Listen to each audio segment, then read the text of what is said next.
Hi guys, I have some more food prep to share with you this week. It is Monday and I just got back from the grocery store. So as I mentioned last week, I like to put everything away when I get home from the grocery store. It isn't my favorite thing, but I know that I have to do it and I'm so happy if I just do it right away instead of, dragging it on. So I try to put my pasta and things in the canisters right away instead of, tossing the bag in there and then you have the canister in there and everything. So I took the spaghetti out of the package and added that to the spaghetti canister. The same goes for the other pastas. I divided up some snacks for my boys' lunches. I had some popcorn that I made last night. I had a little extra, so I just threw that in there and some sandwich bags. I have some cheese crunchies from Trader Joe's and the salt and pepper potato chips. So they'll grab those. I usually just do 2 bags of snacks at a time, and then because you want them to stay fresh, and this will only last for a few days. And then behind all of these bins, I have a few extra bags of snacks back there as well. And in my last food prep video, I showed how I made banana snack cake. So I just made that on Saturday, so just a couple days ago.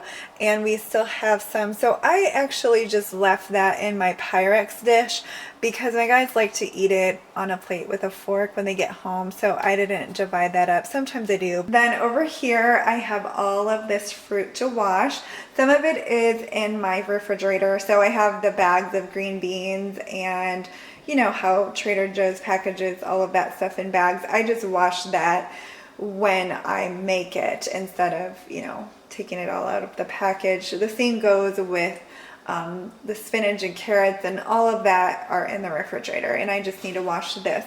But I have found that it's so much better to just wash it when you get home from the grocery store, and that way you don't have to worry if your child grabs an apple and you wonder if they actually washed it.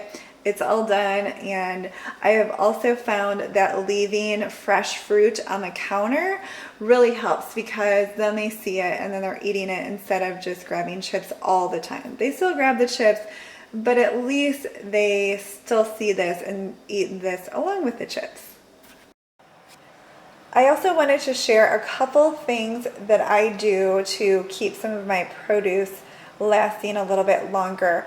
I did a whole video on this topic, but I did it last summer and a lot of you might not have seen it. So I'm going to link that below because there are a lot of great tips in that video, and in the comments other people shared some of their ways to help their produce last a little longer as well.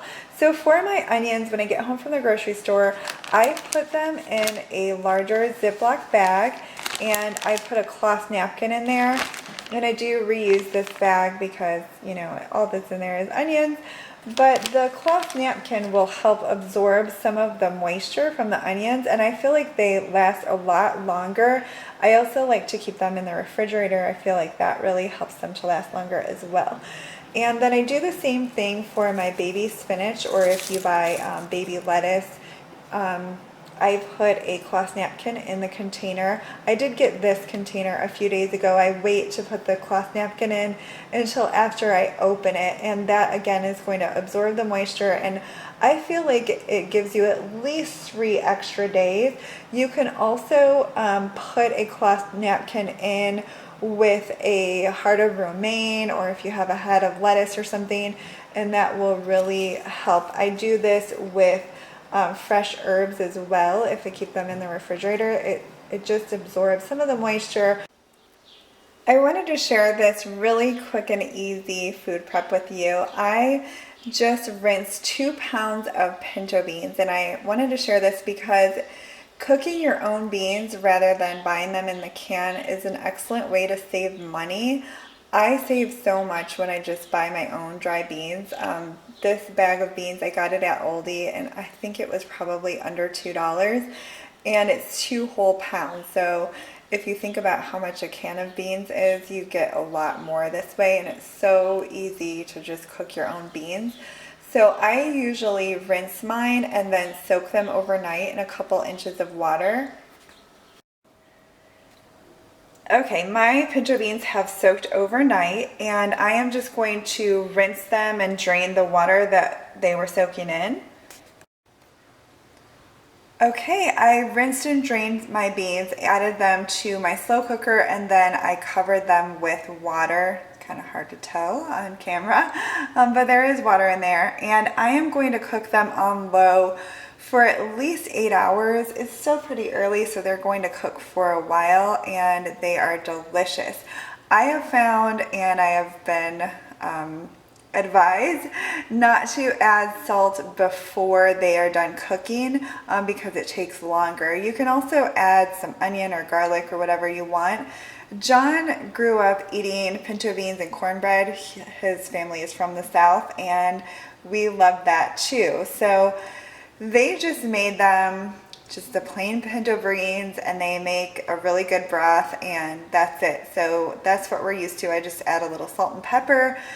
So I'm going to cook them that way. This is a ton of beans, so I'm definitely going to have a lot left over, and I'll probably use the rest for tacos.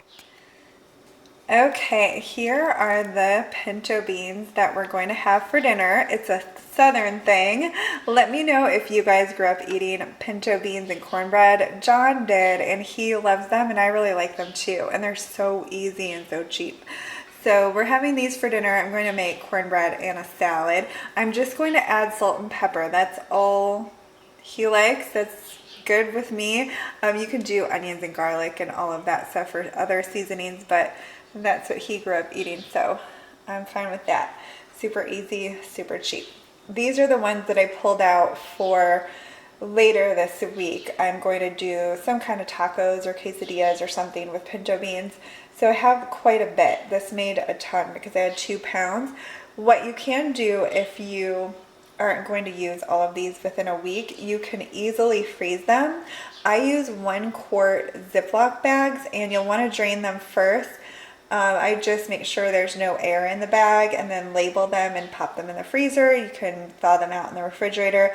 It works really well. As you can see, it's super, super easy, and you save quite a bit because to buy all of these beans in a can, you would pay at least probably triple the price, so it does save a lot of money. I made some hummus for my guys to take in their lunches, and I'm going to show you how I divide it up. I didn't record myself making it because there's lots of background noise and it's nighttime. So I do have the recipe recorded, so I will link that below. It's really, really good. I just divided the hummus into these reusable containers from the Dollar Tree. So I have 7. I probably could have made 8, but it's going to be the weekend, and John or I will probably have the extra one. And this is the pita bread that I'm going to use, and I'll show you how I divide that up as well. So I just took each of those large pitas and cut it into triangles, and I just used my kitchen scissors to do that. So I'm going to put, there's like 6 triangles, 1 whole big pita. I'm going to put each of these into a sandwich bag, and that way when my boys pack their lunches, they can just grab one of these, grab a sandwich bag with the pita in there, and it makes it easy. So these are all set. I wanted to say I do keep the pita bread in the refrigerator. I put it in there right when I get home from the grocery store. There's no preservatives, and I noticed that it goes bad pretty quickly. So everything's in the refrigerator, and my boys can just grab that when they make their lunches. Today I just cut some lemons for my water, and then I have all these bananas, and I don't have any frozen for smoothies. So I'm going to peel these and put them in this freezer bag just like I always do, and that way I have them frozen for smoothies.